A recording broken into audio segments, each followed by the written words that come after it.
Welcome to another video review. Today I'm looking at the Lian Pitstop T1 test bench. This product comes completely disassembled, but it does include a fairly detailed installation guide. First, attach the rubber rings to the motherboard tray. Now attach the LED rubber rings to the motherboard tray. Attach the LED cable. Now I will not be installing a hard drive, but if you were, place the hard drive in the bottom of the motherboard tray and use screws to secure it. I won't be installing a slim optical disk drive, but if you were, place it into the tray and use screws to secure it. Now use screws to attach the slim optical disk drive tray onto the motherboard tray. Now there are 4 legs and 8 slip-on rubber feet. Just put 2 at the end of each leg. Next, use thumb screws to secure the motherboard tray on the bottom panel. Next, attach the 4 brackets to the motherboard tray, and then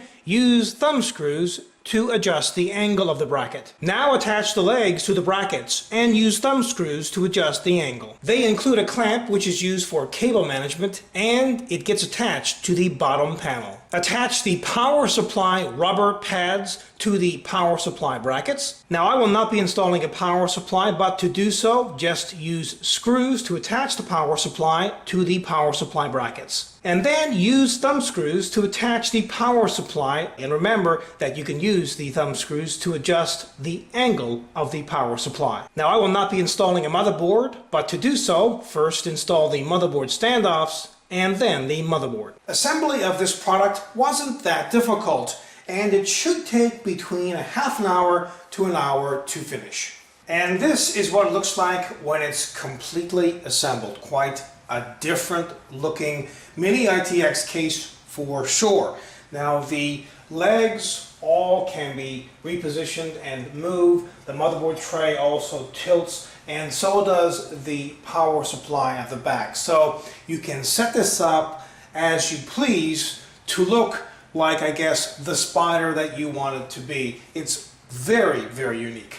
This product is also available in 3 different colors: black, silver, and red. Now while this test bench only accepts a mini-ITX motherboard, it does accept a standard 3.5-inch hard drive and a standard ATX power supply. But remember that it doesn't accept a standard optical disk drive, but rather a slim optical disk drive. Here's the power button and reset button, and the hard drive activity LED and power LED are incorporated within these buttons. If you're in the market for a mini-ITX case, but you're looking for something different, well, this would certainly qualify. Now, this is not your traditional case. This is a test bench, and it looks like a spider. So it is extremely different than anything else on the market.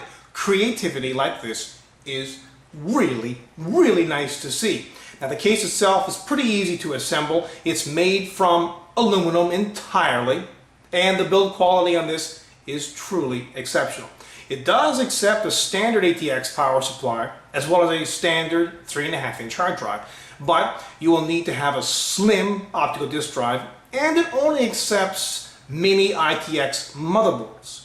But if you factor in the coolness of this case, being a spider, and being able to adjust the legs on this test bench, as well as the motherboard, which is the body, and the power supply, which is, I guess, the back end of the spider, it is just out of this world. I absolutely adore it. It is simply outstanding. And for the creativity as well as the design and overall build quality on this, it is exceptional. And for that, I'm giving it a 100% kick-ass product. Until next time, take care.